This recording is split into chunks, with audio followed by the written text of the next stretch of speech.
and Talofa. I'd just like to start off by honouring my parents who have come to support me tonight. They have invested a lot of time and resources into my education and getting me to where I am today.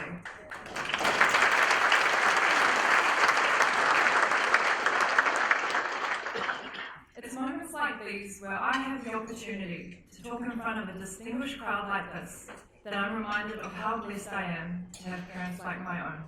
So thank you, Mum and Dad.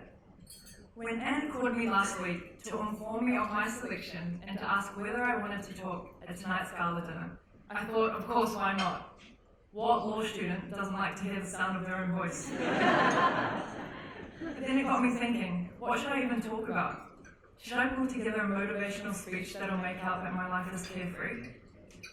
Funnily enough, I was quickly reminded of one of the most important lessons that I had learned in the last few weeks of my internship.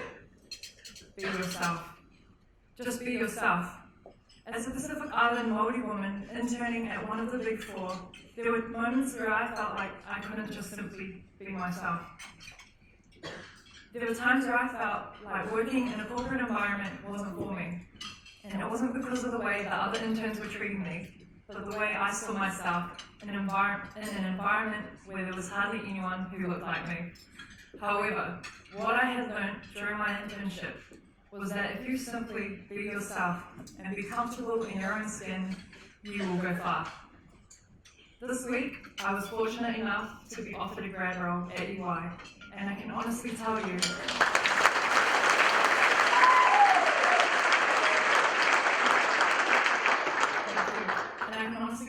it was simply because I decided to be myself. When you remove the barriers that stop you from reaching your full potential, the right doors start to open. We, as a Pacific Island and Māori people, are destined for some seriously great things, but we won't get there if we continue to underestimate and sell ourselves short. I decided to study law because I wanted to be a voice for our people. But what I've come to realise is that being a voice for our people doesn't necessarily mean going to court to fight the injustices that our people may face, but being a voice in a crowd where there aren't that many of us. TupuToa have not only allowed me to gain job security once I graduate, but they have also allowed me to build on the skills that I have already gained to channel into other areas of my life.